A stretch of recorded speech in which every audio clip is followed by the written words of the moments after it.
우리는 예배를 사도신경으로 열고 있습니다. 그것도 자리에서 일어나 손을 들고 선서를 하듯이 이 사도신경을 하나님 앞에 올려드립니다. 여러분, 이 사도신경이 언제 만들어졌을까요? 어떤 연유로 만들어졌을까요? 우리에게 어떤 의미가 있다고 생각합니까? 누구의 주장대로 예수님께서 부활 승천하신 후에 사도들이 예루살렘에 모여서 한마디씩 한 것이 잘 편집이 되어 사도신경이 되었을까요? 그것은 사실이 아닙니다. 오순절 성령 강림 이후에 믿는 자들이 점점 늘어나기 시작했습니다. 120명에서 3,000명으로, 3,000명에서 5,000명으로, 나중에는 헤아릴 수가 없으니까 많은 무리들이, 허다한 무리들이 주께로 돌아왔습니다. 사도행전 1장 8절의 말씀대로 복음이 예루살렘으로부터 출발하여 온 유대와 사마리아와 땅끝까지 이르게 된 것입니다. 이것은 정말 고무적인 일이 아닐 수가 없습니다. 그런데 에덴 동산에서부터 역사했던 이 사탄이 어둠의 세력이 그냥 있을 리가 만무합니다. 거짓 형제들을 동원합니다. 그래서 교회라는 밭에 가라지를 뿌리도록 하는 것입니다. 그 가라지가 제일 많이 뿌려졌던 장소가 갈라디아 지방입니다. 그래서 바울 사도는 그 지방에 세워졌던 갈라디아 교회를 향해 연필을 들고 이렇게 말합니다. 그리스도의 은혜로 너희를 부르신 이를 이같이 속히 떠나 다른 복음 따르는 것을 내가 이상하게 생각한다. 우리나 혹은 하늘로부터 온 천사일지라도 우리가 너희에게 전한 복음 외에 다른 복음을 전하면 저주를 받을지어다. 내가 다시 말한다. 만일 누구든지 너희가 받은 것 외에 다른 복음을 전하면 저주를 받을지어다. 그의 편지는 그야말로 격정적입니다. 날이 살아 있습니다. 논쟁적입니다. 감정으로 가득 차 있습니다. 예수를 믿는 갈라디아 교회를 향하여 너희들이 어리석다, 너희들이 저주를 받을 것이다 라는 극단적인 용어까지 동원하고 있는 것입니다. 그는 이 편지를 쓰면서 놀라고 있습니다. 좌절하고 있습니다. 당황하고 있습니다. 여기에 분노까지 하며 편지를 쓰는 것입니다. 이유는 변질된 복음 때문입니다. 변질된 복음을 받아들이는 그 모습을 보았기 때문입니다. 이 열정적인 사도들이 세상을 떠났습니다. 2세기가 되자 그때부터는 여러분, 변질된 이 복음이 더 활개를 치기 시작하는 것입니다. 그 유명한 에비온주의, 영지주의, 여기에 몬타누스주의가 대표입니다. 에비온주의는 하나님을 부인하는 이단입니다. 영지주의는 예수 그리스도를 부인하는 이단입니다. 몬타누스주의는 성령을 부인하는 이단입니다. 이런 이단들이 판을 치자 교회는 우리가 도대체 무엇을 믿는가에 대하여 답하지 않을 수가 없었습니다. 그래서 만들어진 것이 바로 우리가 지금 고백하고 있는 사도신경입니다. 그러므로 이 사도신경은 사도들이 만들었다기보다는 사도들이 고백한 내용을 2세기경에 이단에 대처하기 위한 하나의 수단으로 이 고백이 만들어졌다라는 것을 알 수가 있습니다. 그 이후에 1561년 남네덜란드에서 벨직 신앙 고백서가 탄생합니다. 이듬해인 1562년 독일의 하이델베르크에서 하이델베르크 고백서가 다시 채택이 됩니다. 그리고 1648년 영국 웨스트민스터 의회에서는 그 유명한 웨스트민스터 신앙 고백서를 채택하여 오늘에 이르고 있는 것입니다. 이 고백서들은 한결같이 사도신경 그 내용을 확장한 것이다. 촘촘하게 다시 만든 것이다. 그렇게 보면은 틀림이 없습니다.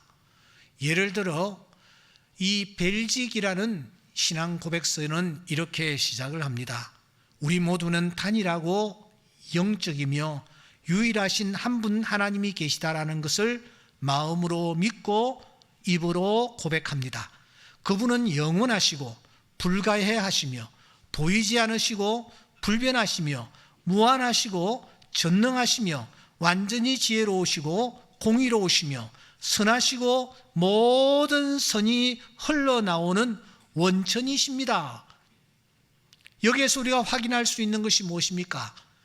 전능하사 천지를 만드신 하나님 아버지라는 이 짧은 부분이 굉장히 촘촘하게 그리고 세밀하게 확장되어서 여기 고백되어지고 있는 것을 우리가 발견하는 것입니다. 여러분, 이 신앙 고백이 왜 중요합니까? 왜 우리는 신앙 고백을 하나님 앞에 드리며 예배를 드려야 합니까? 오늘 우리는 한 중요한 여성의 기도문을 대하고 있습니다. 1절 말씀해 보시면 한나가 기도하여 이르되라고 시작합니다. 분명히 한나의 기도라고 합니다. 그래서 우리는 이 2장의 말씀은 한나가 사무엘을 얻고 난 뒤에 그 사무엘을 하나님 앞에 올려드리면서 하나님 앞에 올린 기도문이구나, 그렇게 우리는 생각하고 있습니다. 하지만 여러분, 이 본문을 우리가 좀 주의 깊게 살펴보노라면 고개를 갸우뚱하는 것입니다. 아니, 고개를 갸우뚱하지 않을 수 없는 것입니다. 왜냐하면 몇 가지 부분에 있어서 석연찮은 그런 부분을 우리가 발견하기 때문입니다. 아시는 대로 우리는 한나 하면 한나의 기도를 떠올립니다. 그 유명한 1장 11절에 있는 이 한나의 기도 말입니다. 그런데 1장 11절에 한나가 드렸던 이 기도와 오늘 본문은 확연하게 차이가 납니다. 첫째, 기도의 대상에 있어서 차이가 납니다. 여러분, 기도에서 가장 중요한 것은 기도의 대상입니다. 누구에게 기도하느냐 하는 것입니다. 갈멜산이라는 동일한 공간에 일단의 무리들이 모였습니다. 한쪽에서는 바알이여 외쳤습니다. 한쪽에서는 하나님이여 라고 외칩니다. 하나님은 하나님이여 라고 외친 그 현장에 불로 임하셨습니다. 하나님을 찾는 것이 중요하기 때문입니다. 때문에 주님께서는 우리에게 기도를 가르쳐 주시면서 이렇게 말씀하십니다. 너희는 이렇게 기도하라. 하늘에 계신 우리 아버지요. 제일 먼저 하늘에 계신 우리 아버지요. 오늘 김정태 장로님께서 기도하셨는데 기도를 참 은혜롭게 잘하셨어요. 언제나 시작할 때는 하나님을 부르고 하나님을 찾는 것입니다. 기도의 대상이 하나님이시기 때문입니다. 여러분, 1장 11절을 다시 한번 보시기 바랍니다. 그래서 한나는 맨 먼저 기도할 때에 만군의 여호와여라고 시작합니다. 그런데 여러분, 다시 본문으로 돌아와 봅시다. 본문에는 그렇지 않습니다. 기도의 대상이 분명치 않습니다. 마치 누군가에게 이야기하듯이 이 기도문이 시작되는 것입니다. 또 석연찮은 부분이 있습니다. 그것은 두 번째 기도의 내용입니다. 여러분, 1장 11절을 주목하십시오. 한나가 기도할 때의 기도의 내용, 즉 간구 소원이 분명합니다. 아들을 주시면 아들을 놓고 그가 기도하는 것입니다. 그런데 오늘 두 번째 기도를 주목하십시오. 기도의 내용이 분명하지를 않습니다. 간구하는 내용이 없습니다. 소원이 없단 말입니다. 무엇을 놓고 기도하는지 알 수가 없습니다. 심지어 이런 내용까지 있습니다. 2장 3절에 보시면 심히 교만한 말을 다시 하지 말아라. 오만한 말을 너희 앞에서 내지 말아라. 용사의 활은 꺾인다. 넘어지는 자는 힘으로 띠를 띈다. 여러분, 이런 말씀들은 기도입니까? 이게 하나님 앞에 올려드리는 기도의 내용입니까?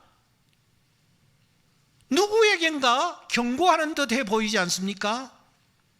그래서 기도라고 할 수 없다라는 것입니다. 셋째, 더 중요한 것은 기도의 때입니다. 여러분, 사무엘상 1장 11절의 이 기도는 아들을 낳기 전에 한나가 드렸던 기도인 것이 분명합니다. 그렇다면 오늘 우리가 펼친 이 2장의 기도는 도대체 언제 드린 기도일까요? 언제 여러분 기도를 드렸다라고 생각합니까? 한나가 그렇게도 기다리던 아들을 얻고, 그리고 그 아들을 하나님 앞에 드리면서 하나님 앞에 올렸던 기도라고 생각합니까? 사무엘상 2장 5절을 잠시 주목하십시오. 2장 5절에 보시면 임신하지 못하던 자가 7을 낳았답니다. 7을 낳았답니다. 그것도 완료형입니다. 그렇다면 한나가 7명의 자녀를 낳은 후에 이 기도가 드려졌다라고 생각해야만 합니다. 정말 그랬을까요? 또 하나 더 중요한 것, 한나가 정말 자식을 7명이나 낳았던가요? 여러분, 2장 21절에 보시면 하나님께서 한나를 돌보시사 그로 하여금 3 아들과 2 딸을 낳게 하셨다, 그렇게 말합니다. 5명 낳았다라는 것입니다. 그러므로 오늘 우리가 펼친 이 2장의 내용은 한나의 기도라고는 하지만 기도의 대상이 불분명하고 기도의 내용이 없고 기도의 때가 지금 앞뒤가 맞지 않는 그런 상황입니다. 그러니까 여러분, 일어난 사건의 순서와 지금 맞지 않는 내용입니다. 더 나아가서 잠시 우리가 1장 12절을 주목합시다. 이 1장 12절에 보시면 오래 기도했다, 그렇게 말합니다. 그 오래 기도한 기도가 겨우 11절 한 절뿐이었을까요?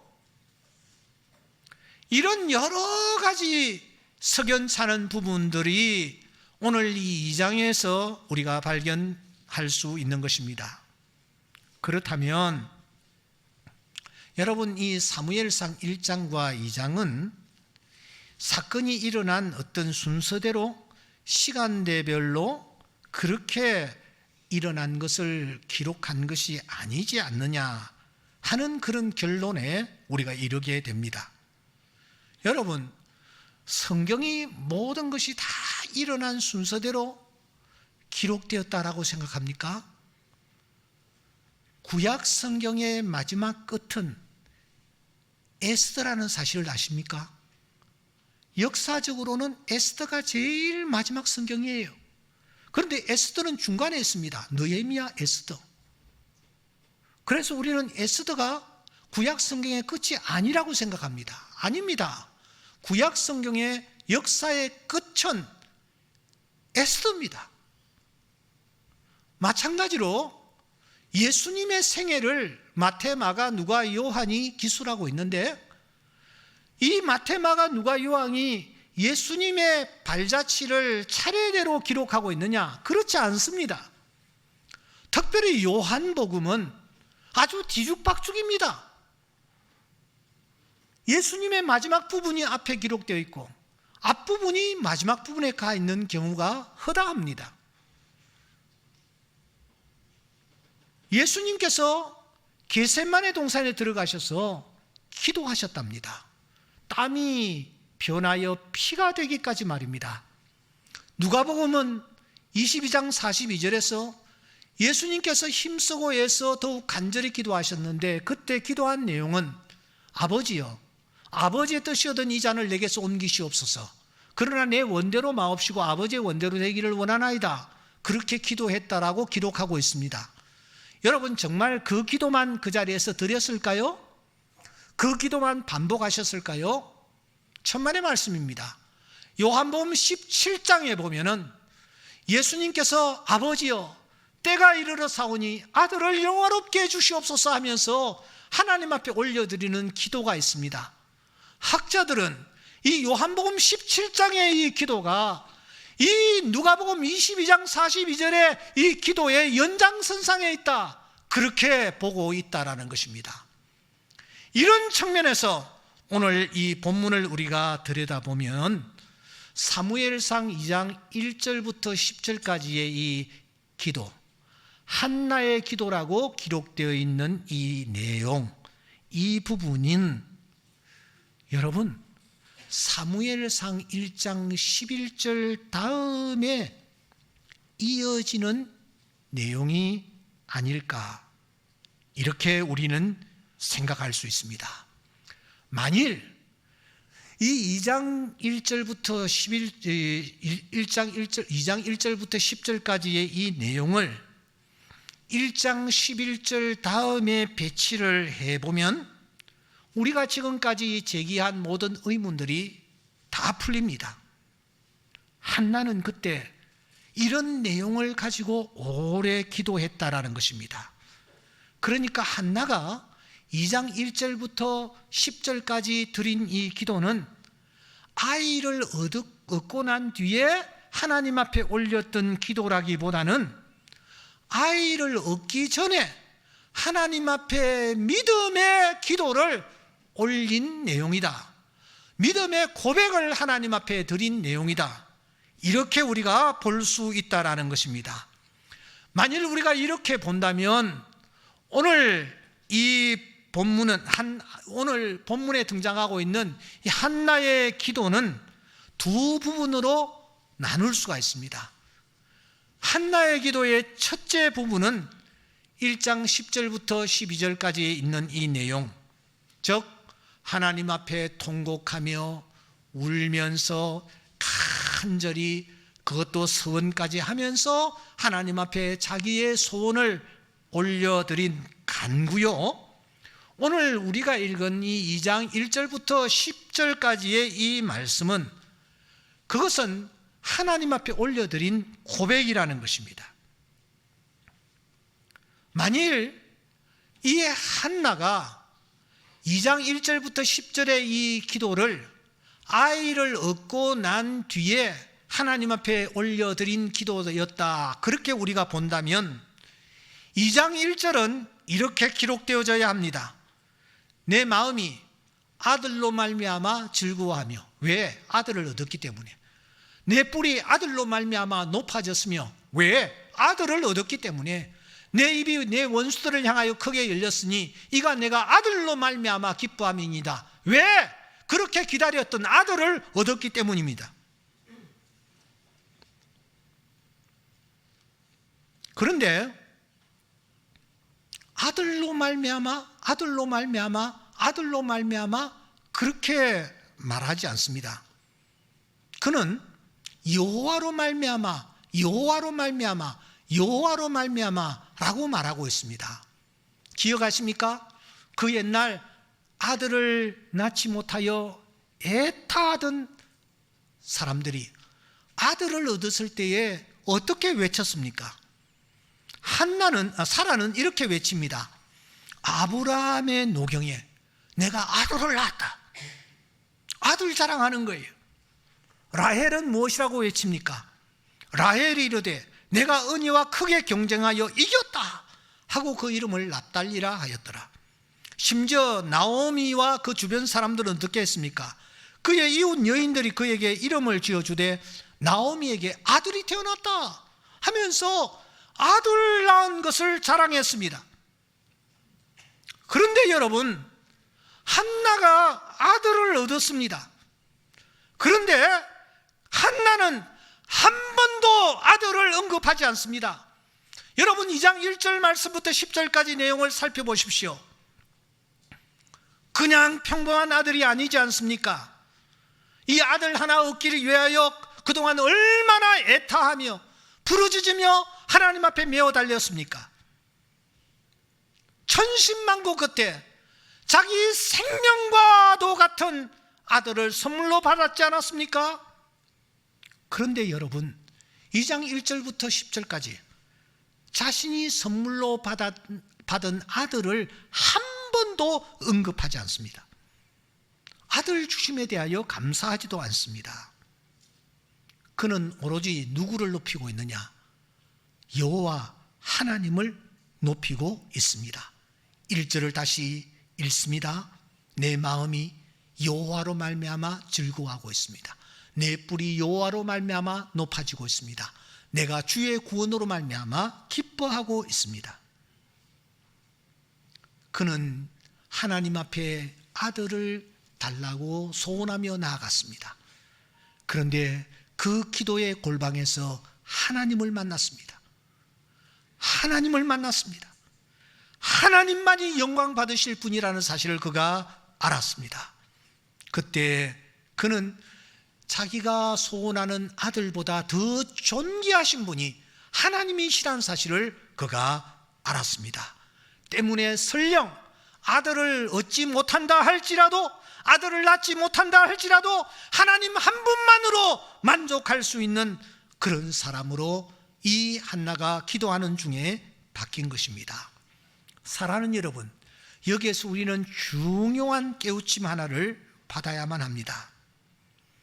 한나가 간절히 기도한 것은 사실입니다. 울면서 기도한 것도 사실입니다. 오래 기도한 것도 사실입니다. 서원하며 기도한 것도 사실입니다. 제가 던지는 질문은 이것입니다. 그래서 하나님이 한나의 기도를 들으셨나요? 그래서 하나님이 사무엘을 선물로 주셨나요?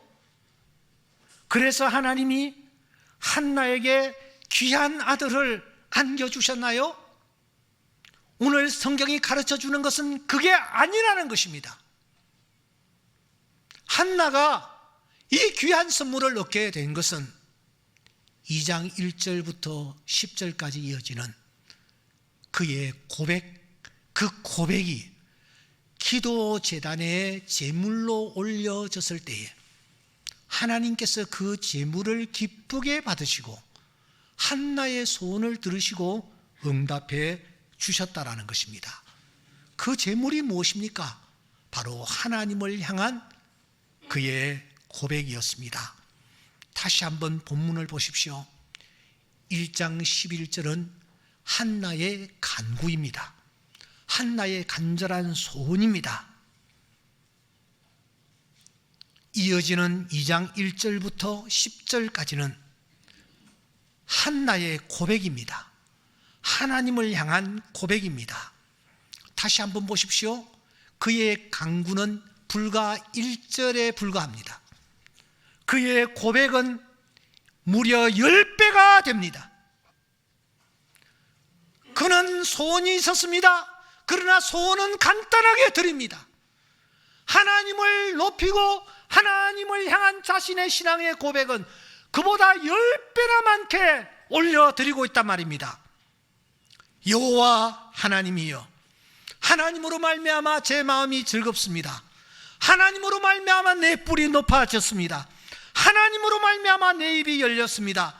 하나님으로 말미암아 내가 기뻐합니다. 내가 기뻐하고 즐거워하는 것은 이제 아들 때문이 아닙니다. 여호와 하나님 때문입니다.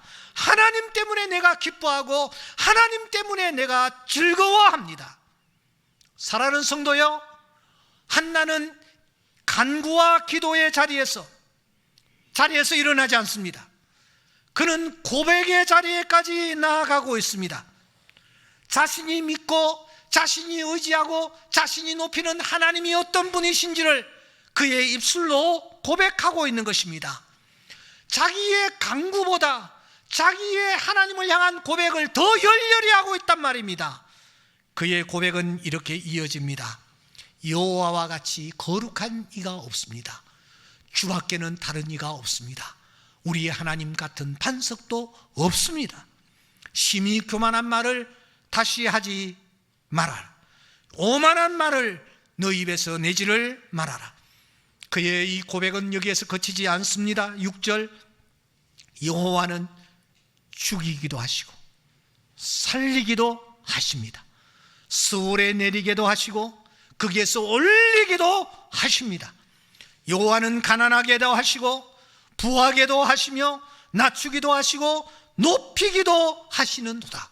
가난한 자를 진토에서 일으키시며 빈궁한 자를 구름더미에서 올리사 기족들과 함께 하시며 영광의 자리를 차지하게 하시는도다.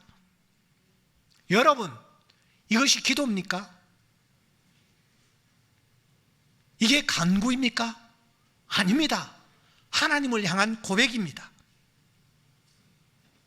이와 같이 믿음의 선조들을 우리가 살피면 저들은 하나님 앞에 간구를 드리고 그리고 난 뒤에 하나님 앞에 여러분 고백을 올리는 것을 볼 수 있습니다. 다윗이 그러했습니다. 다윗이 너무너무 답답해서 그는 이렇게 외칩니다. 하나님이여, 하나님이여, 어찌하여 나를 버리셨습니까? 어찌 나를 멀리하며 돕지 않습니까? 내 신음소리를 듣지 않습니까? 이것은 분명 기도입니다. 그런데 이것은 여러분 무엇입니까? 여호와는 나의 목자시니 내게 부족함이 없으리로다. 그가 나를 푸른 풀밭에 누우시며 쉴 만한 물가로 인도하시는도다. 내 영혼을 소생시키시고 자기 이름을 위하여 의의 길로 인도하시는도다. 이것은 그의 간절한 소원을 올리는 간구가 아닙니다. 이것은 하나님을 향한 다윗의 신앙 고백입니다. 여호와는 나의 목자시니 그의 신앙 고백을 하나님 앞에 올리는 것입니다. 하박국도 그러했습니다. 너무너무 답답했습니다. 부러지셨습니다. 그런데 주님이 응답하지 않으시는 것입니다. 그래서 그는 이렇게 외칩니다. 여호와여, 내가 부르짖어도 주께서 듣지 아니하시니 어느 때까지입니까? 내가 강포로 말미암아 외쳐도 주께서 구원하지 않고 계십니다. 어찌하여 내게 죄악을 보게 하십니까? 패역을 내 눈으로 보게 하십니까? 여러분, 이것은 하박국의 피를 토하는 듯한 절규요 기도입니다. 그렇습니다. 기도가 분명합니다. 그런데 이것은 또 무엇이란 말입니까? 비록 무화과 나무가 무성하지 못하며 포도나무에 열매가 없으며 감람나무에 소출이 없으며 밭에 먹을 것이 없으며 우리의 양이 없으며 외양간에 소가 없을지라도 나는 여호와로 말미암아 즐거워하며 나의 구원의 하나님으로 말미암아 기뻐하리로다. 주 여호와는 나의 힘이시라. 나의 발을 사슴과 같게 하사 나를 나의 높은 곳으로 다니게 하시리로다. 여러분, 이것은 무엇입니까? 하박국의 고백입니다. 하나님이 어떤 분이신가를 그가 그의 입술로 고백하는 것입니다. 어찌하여 이 음성을 들으시면서 하나님이 기뻐하시겠습니까? 비록 무화과 나무가 무성하지 못합니다. 밭에 식물이 없습니다. 외양간에 소가 없습니다. 우리의 양이 없습니다. 하지만 저는 여호와로 말미암아 기뻐하고 여호와로 말미암아 즐거워하겠습니다. 여러분, 이 고백을 들으면서 하나님이 기뻐하시겠습니까? 어느 쪽을 기뻐하시겠습니까? 분명히 하나님을 향하여 하나님, 무화과 나무가 무성하지 못합니다. 포도나무에 열매가 없습니다. 우리의 양이 없습니다. 외양간에 소가 없습니다. 하지만 저는 여호와로 말미암아 기뻐하고 여호와로 말미암아 즐거워하겠습니다. 이 고백을 들으시면서 하나님께서 기뻐하셨는 줄 믿습니다. 그런 의미에서 우리가 이 찬양 한번 같이 박수하면서 힘있게 찬양했으면 좋겠습니다.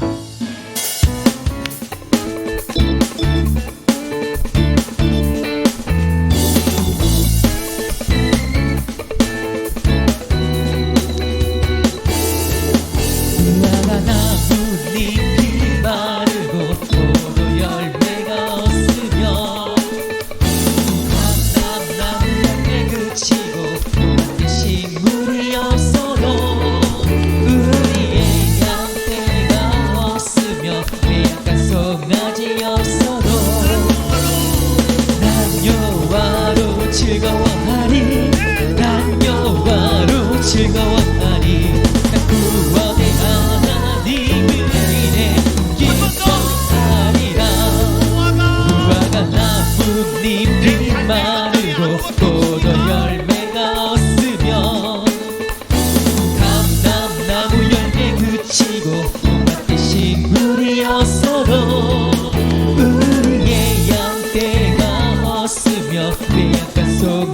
되었어도 난 여호와로 즐거워하리. 난 여호와로 즐거워하리. 난 구원의 하나님을 인해 기뻐하리라.